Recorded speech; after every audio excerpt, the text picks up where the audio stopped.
So very good evening guys, आप सभी का स्वागत है मेरे इस चैनल में जिसका नाम है डिकोड आर्ट विद हर्षल, यानी कि मेरे साथ। और जैसा कि मैंने आपको पिछली बार एक अनाउंसमेंट की थी कि मैं एक नई सीरीज़ लेकर के यहाँ पर आऊँगा, और उसी नई सीरीज़ के बारे में आज मैं आपको बताने वाला हूँ। और हम वो सीरीज़ जो है वो स्टार्ट भी करने वाले हैं।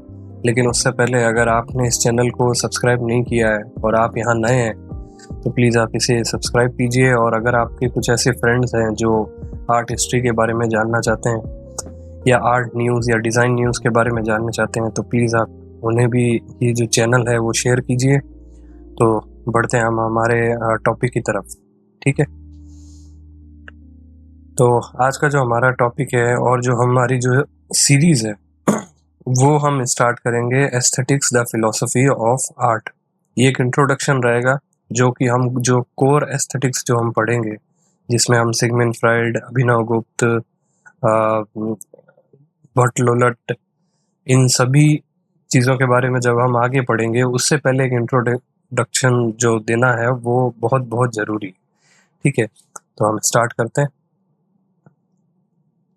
सो व्हाट इज़ एस्थेटिक्स, ये एस्थेटिक्स क्या है, ठीक है। सौंदर्य शास्त्र क्या है, ठीक है। So it is a branch of philosophy. ये एक होल फिलोसफी नहीं है, एक ब्रांच है, एक शाखा है, ठीक है, जो डील करती है with beauty, art and taste. कि हर एक व्यक्ति में क्या है, एक सौंदर्य को देखने की क्या एक अपनी क्षमता होती है, ठीक है। वो सुंदर किस चीज़ को मानता है, किस चीज़ को नहीं मानता, वो उसके ऊपर डिपेंड करता है। वो जिस कल्चर में रहता है वो उस पर डिपेंड करता है, ठीक है। और आर्ट, वो किस चीज़ को आर्ट मानता है या वो क्या चीज़, किस तरीके की आर्ट वो खुद करता है, वो भी है।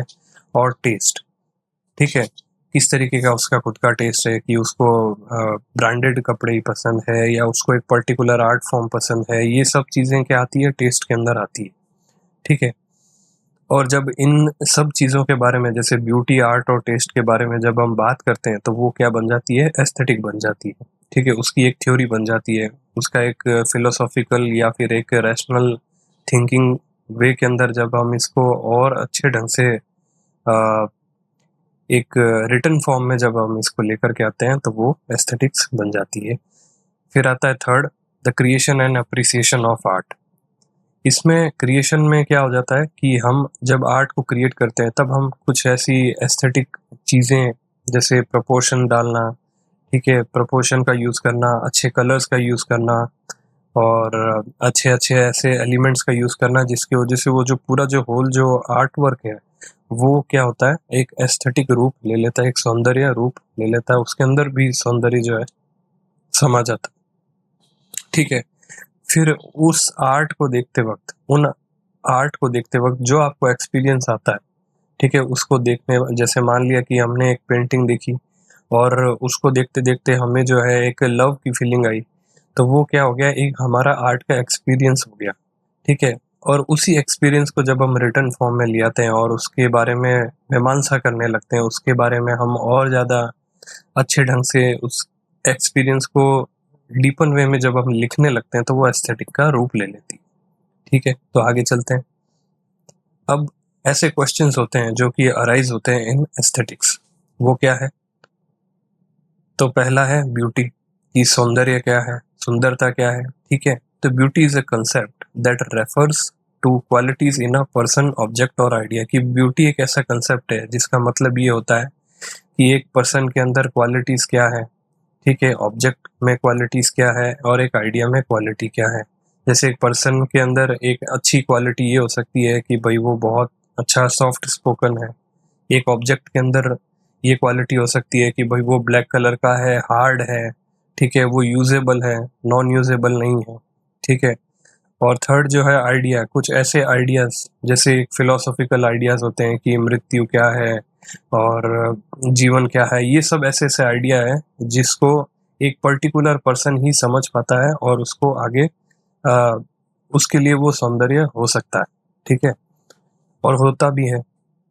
जिसकी वजह से क्या होता है, give pleasure to the senses, emotions and intellect. ये जो जितनी भी चीज़ें हैं वो क्या करती है, हमारे सेंसेस, इमोशन और इंटेलेक्ट को क्या देती है, प्लेजर देती है, बहुत ज़्यादा आनंद देती है, specially sight and sound. Specially sight and sound, जब हम मूवी देखने जाते हैं तब साइट एंड साउंड का मेल होता ही है, आप सभी को ही पता है। But also to the mind and soul, also to the mind and soul का मतलब यहाँ पे ये है कि वो हमारे मन को, देखिए माइंड के दो मतलब होते हैं, या तो मन या फिर जो हमारा जो थिंकिंग माइंड है वो भी हो सकता है, ठीक है। और ये जो मन की हम बात कर रहे हैं वो है अनकॉन्शियस माइंड।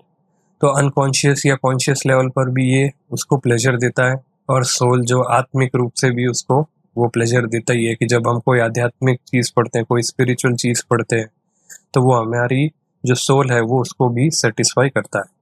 तो उसी लेवल की चीज़ हमको पढ़नी भी चाहिए और देखनी भी चाहिए, तब वो जाकर के हमारी सोल को भी टच करेगी, ठीक है। It is both aesthetic and subjective, ये दोनों की दोनों क्या है, एस्थेटिक भी है, सौंदर्य से भरी हुई भी है, और सब्जेक्टिव भी है, यानी कि विषय से भी ये भरी हुई है, एक पर्टिकुलर विषय, एक पर्टिकुलर सब्जेक्ट से ये भरी हुई है। शेप्ड बाय इंडिविजुअल परसेप्शन, अब ये इंडिविजुअल परसेप्शन, जैसे कि मेरा एक परसेप्शन अलग हो सकता है, एक दूसरे पर्सन का परसेप्शन अलग हो सकता है, तो ये उससे जो ब्यूटी की जो डेफिनेशन है हर एक पर्सन के लिए अलग अलग हो सकती है। कल्चरल नॉर्म्स, अब जैसे एक पर्टिकुलर कल्चर के अंदर, जैसे मान लिया कि जो हमारी मसाई ट्राइब है जो अफ्रीका के अंदर है, उसके अंदर बड़े होठ वालों को बहुत ज़्यादा सुंदर माना जाता है, ठीक है। तो वो एक तरीके की डिस्क भी अपने होठों के अंदर पहनते हैं, तो उनके कल्चर के अंदर वो बहुत ज़्यादा बड़ी सम्माननीय चीज़ मानी जाती है, ठीक है। इसी के आगे बढ़ते हैं, एंड इमोशनल रेजोनेंस, जब जब कोई भी चीज़ हमारी इमोशनैलिटी के साथ में जब वो रेजोनेट करती है, तब वो क्या हो जाती है, हमारे लिए ब्यूटीफुल हो जाती है। जैसे कि अगर हम खुद सैड हैं और हम फिर सैड गाने भी सुनने लगे, तो वो क्या है, हमारे इमोशन से वो रेजोनेंस करेगी, और हम भी क्या है उसके साथ साथ में ताल में मिला कर के गाने लग जाएंगे उसको, मतलब एक जो इमोशनल जो हमारा जो स्ट्रक्चर है वो उसको और ज़्यादा सपोर्ट, वो गाना पर्टिकुलर गाना उसको सपोर्ट करे, ठीक है।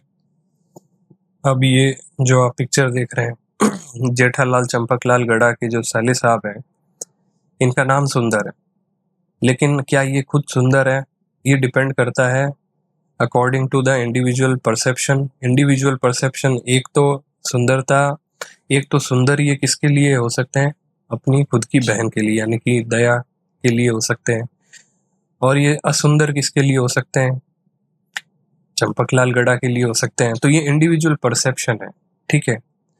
इनका केवल नाम सुंदर है, ठीक है, ये जो कैरेक्टर प्ले कर रहे हैं इनका नाम सुंदर है, लेकिन क्या ये खुद सुंदर है, वो तो डिपेंड करता है on the cultural norms, on the individual perception and emotional resonance, ठीक है। तो आगे बढ़ते हैं। फिर बात आती है why we find something attractive, हम किसी चीज़ को इतना अट्रैक्टिव क्यों हमें लगता है कि वो अट्रैक्टिव है, इसमें अट्रैक्टिवनेस है, तो ऐसे क्या फीचर्स हैं।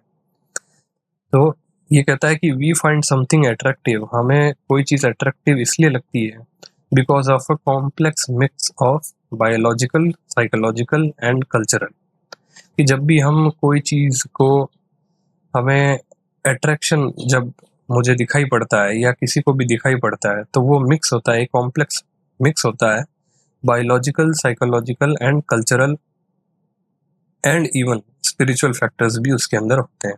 बायोलॉजिकल कैसे, कि हमने किसी के शरीर का बाहरी रूप देखा, ठीक है, शरीर को देखा सिर्फ, ठीक है, उसके फिजिकल फीचर्स देखे, उसकी चेस्ट को देखा, उसके आंखों को देखा, उसके कान को देखा, उसके बालों को देखा, तो ये बायोलॉजिकल फैक्टर्स हो गए।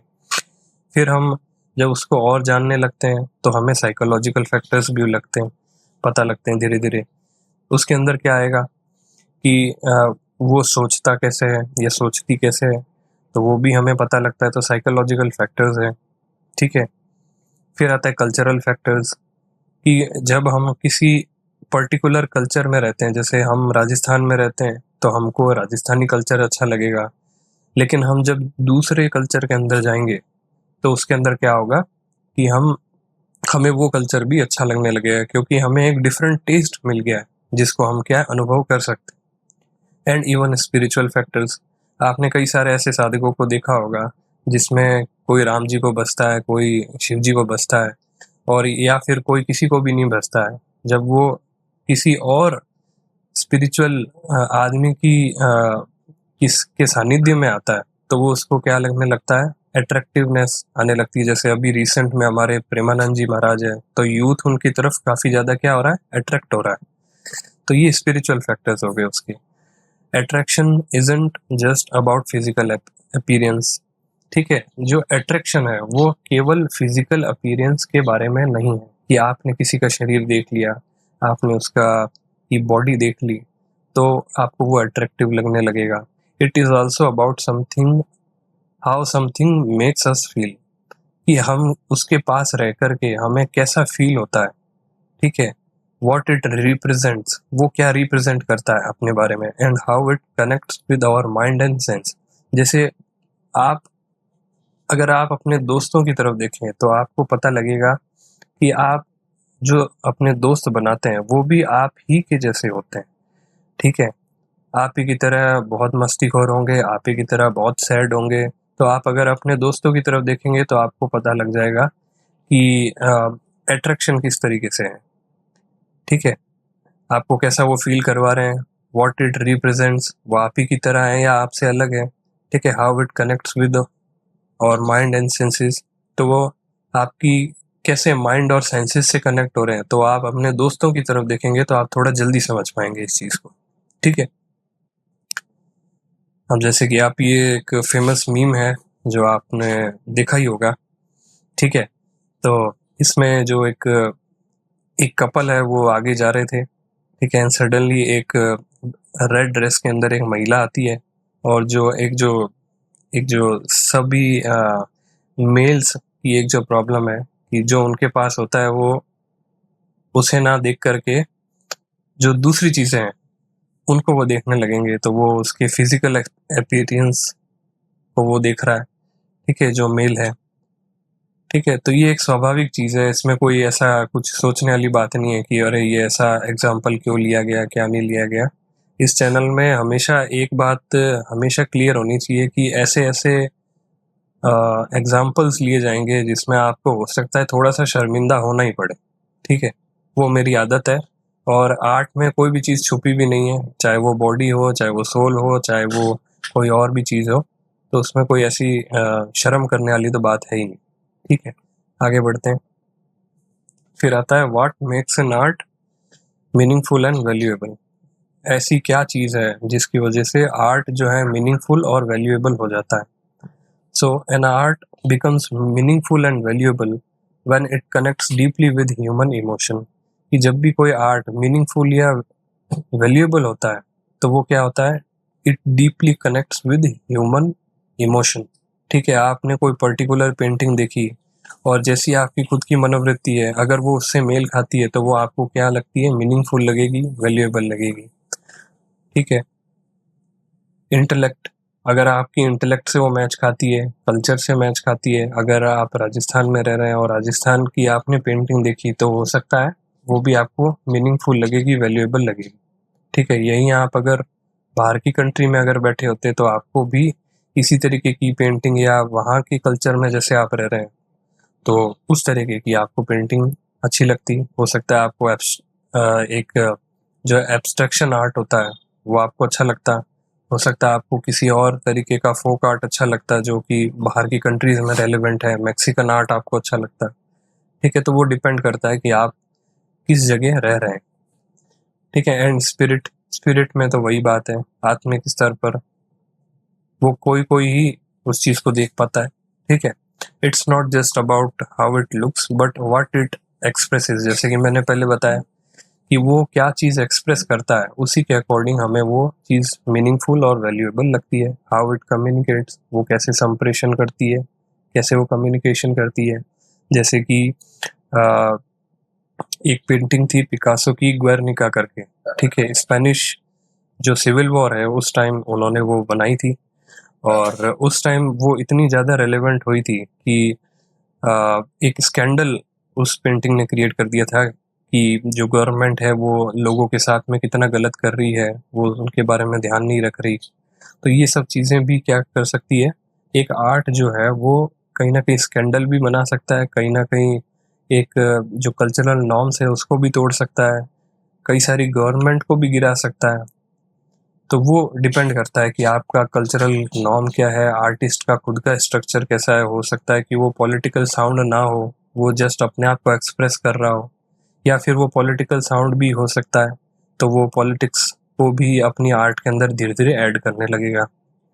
ठीक है। And what impact it has, जैसे कि मैंने अभी बताया गुएर्निका के बारे में, तो वो जो इम्पैक्ट उस पेंटिंग से पड़ा, तो उस वजह से वो हर जगह एक तो फेमस भी हुई, और साथ में गवर्नमेंट को अपनी गलती भी माननी पड़ी, है ना, कि उन्होंने गलत किया, क्योंकि उसके जो दृश्य थे वो बहुत भयावह तरीके से उन्होंने प्रदर्शित किए थे। ठीक है, पिकासो ने।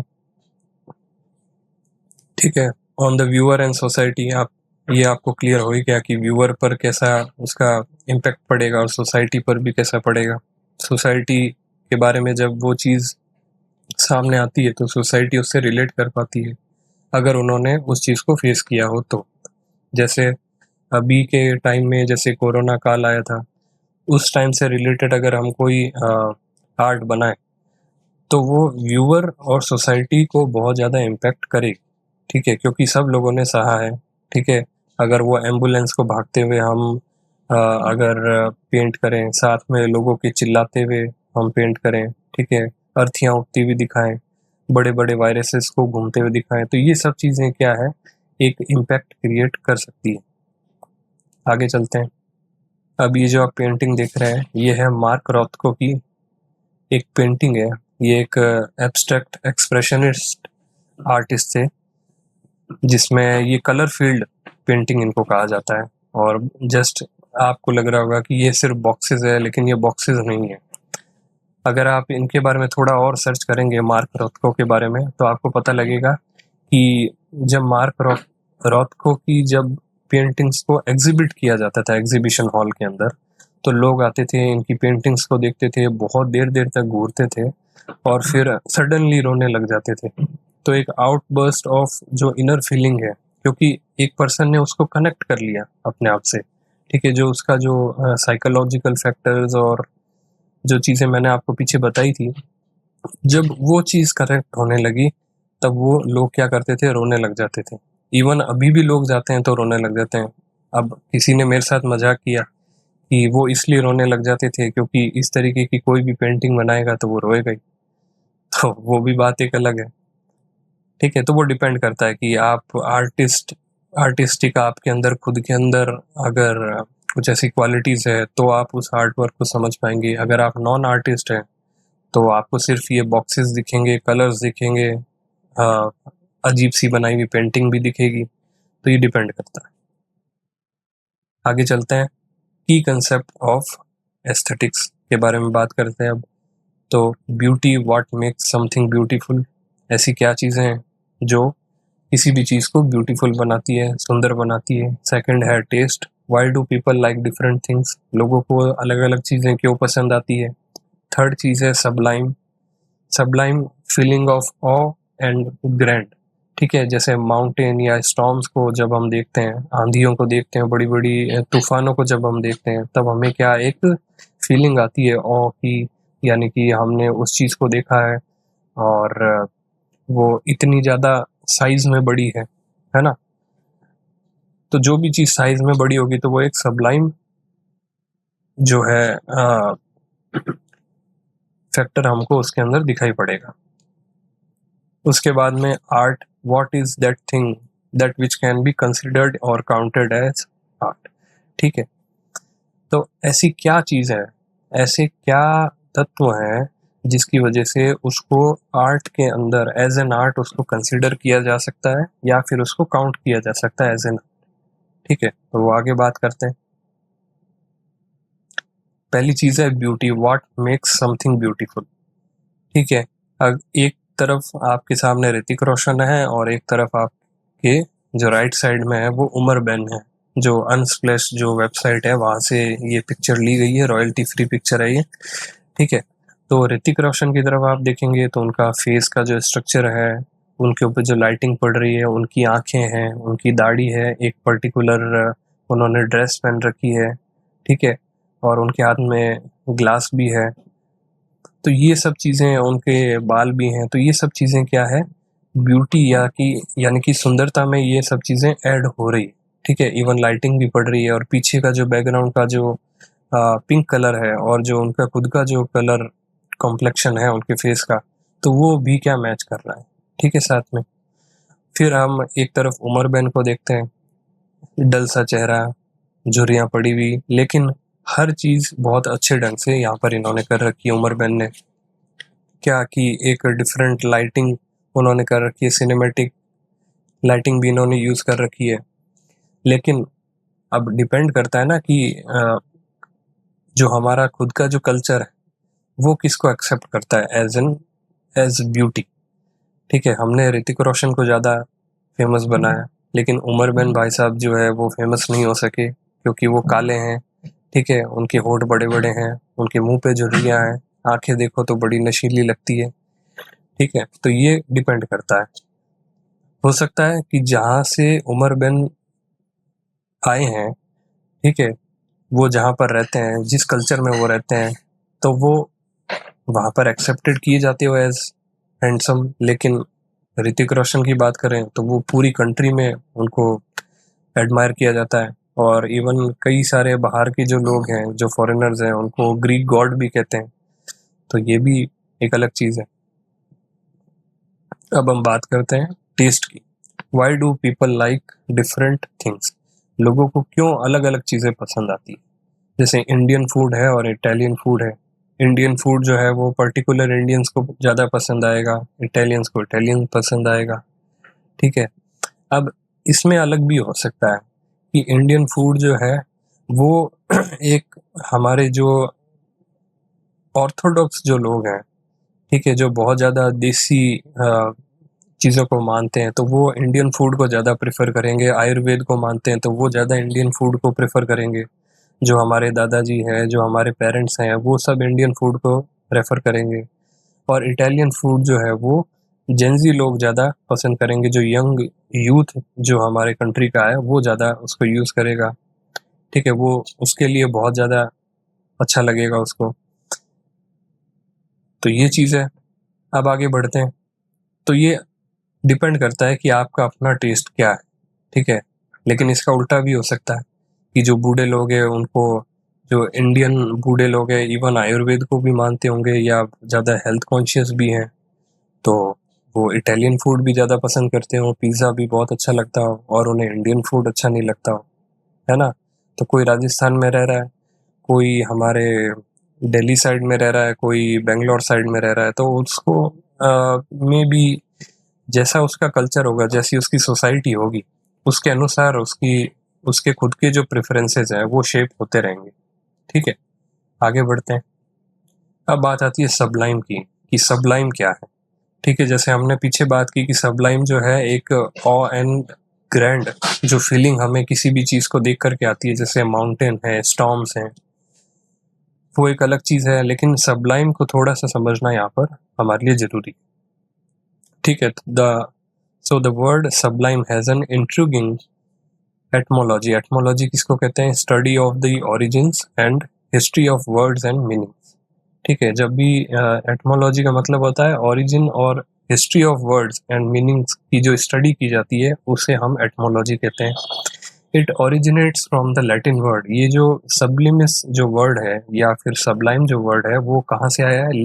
लैटिन वर्ड से आया है, ठीक है। वो है सबलिमिस, अ ब्लेंड ऑफ सब, जिसका मतलब है अप टू और अंडर, एंड लिमिन का मतलब है थ्रेशोल्ड और लिंटल। लिंटल जो होती है, अगर आपने आर्किटेक्चर पढ़ा हो तो उसके अंदर पोस्ट एंड लिंटल जो है यूज़ किया जाता है। पोस्ट का मतलब होता है आपका वर्टिकल, एंड लिंटल जो होता है वो आपका होता है हॉरिजॉन्टल बार। जो एक गेट का जो जिसको हम फैकेट बोलते हैं उसका स्ट्रक्चर वो बनाती, ठीक है। Originally sublimis implied something elevated or raised above a threshold। तो ओरिजिनली जो पहले के ज़माने में सबलिमिस जो है इम्प्लाइड किया जाता था, यूज़ किया जाता था उस चीज़ के लिए जो चीज़ क्या है, एलिवेटेड है यानी कि उठी हुई है, और रेज्ड अबव अ थ्रेशोल्ड। थ्रेशोल्ड का मतलब यहाँ पे ये है कि एक पर्टिकुलर हमने क्या कर दी, एक लिमिट सेट कर दी, उस लिमिट से भी जो चीज़ ऊपर है उसे हम क्या बोलेंगे, सबलाइम बोलेंगे या सब्लिमिस बोलेंगे। फिर ये जो आप पास में पेंटिंग देख रहे हैं कैस्पर डेविड फ्रेडरिच की Wanderer above the Sea of Fog 1817 की एक पेंटिंग है जिसमें सबलाइम जो एक फैक्टर है वो यूज किया गया है।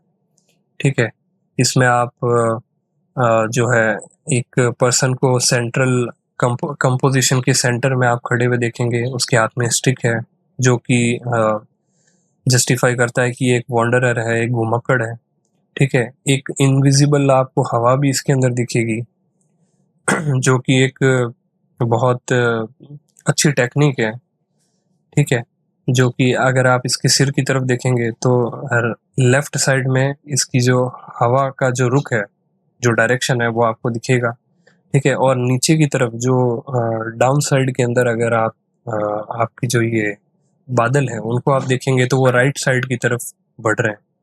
तो ये दो तरीके की हवाएं यहाँ आपको देखने को मिलेगी और धीरे धीरे आपको सेंट्रल फिगर जो कि फोकस्ड फिगर भी है वो भी दिखने को मिलता है, और जो पीछे जो आपका जो बैकग्राउंड है वो भी धीरे धीरे आपको क्या दिखता है, ओझल होते हुए दिखता है। ठीक है, ब्लर होते हुए दिखता है। ठीक है, तो आगे चलते हैं। अब आता है सबलाइम। ओवर द टाइम सब्लिमिस जो वर्ड था वो इवॉल्व हुआ, and in English sublime came to represent something of outstanding beauty, grandeur और excellence। जैसा कि मैंने आपको पहले बताया था उन पॉइंट्स के अंदर कि जो सब्लिमिस जो वर्ड है वो बाद में जाकर के क्या बना, सबलाइम बना, जिसका कंटेम्प्रेरी टाइम में मीनिंग क्या बना, ब्यूटी, ग्रैंडियर यानी कि खूब बड़ा बड़ा किसी चीज को दिखाना, और एक्सीलेंस। ठीक है, it now describes things that evoke a sense of awe, wonder and admiration due to their exceptional qualities। ठीक है, अब जो कंटेम्प्रेरी टाइम में ये जिन चीज़ों को डिस्क्राइब करता है वो चीज़ें क्या है, uh, wonder and admiration due to their exceptional qualities. ठीक है, जैसा कि मैंने आपको पहले बता ही दिया है तो ये सेल्फ एक्सप्लेनेटरी हो चुका होगा आपके लिए। ठीक है, अब जो ये पास में आप पेंटिंग देख रहे हैं ये कारावाजियो की पेंटिंग है जो कि अभी रिसेंट में बेंगलोर के अंदर लगी भी थी। ये पेंटिंग तो नहीं थी, खैर वो दूसरी थी। मैगडलिन इन एक्सटेसी नाम की एक पेंटिंग थी जो अभी बेंगलोर में लगी थी। ठीक है, तो ये जो पेंटिंग है ये एक आइकॉनिक एग्जांपल है ऑफ सबलाइम आर्ट। ठीक है, जिसका क्या नाम है, जूडिथ एंड होलोफर्नेस। ये 1598 से लेकर के 1599 तक जो है क्रिएट की गई थी, यानी कि 1 साल के लगभग इनको लगा था इस पेंटिंग को पूरे को बनाने के लिए। और इसी पेंटिंग से हम शुरुआत भी मानते हैं डार्क सबलाइन का, जिसमें एक डार्क टाइप की ब्यूटी हम यहाँ देखने को मिलती है। एक तो पिछली जो हमने डेविड फ्रेडरिक की जो हमने द वॉन्डरर अबाउ द सी को देखा, और एक जो हम ये पेंटिंग को देख रहे हैं तो एक डार्कनेस हमें दिखाई पड़ रही है कि यहाँ पर उसका गला काटा जा रहा है और एक हिंसात्मक चीज़ें यहाँ पर हमें देखने को मिल रही है। तो ये एक डार्क सबलाइन फीलिंग यहाँ पर क्रिएट कर रहा है।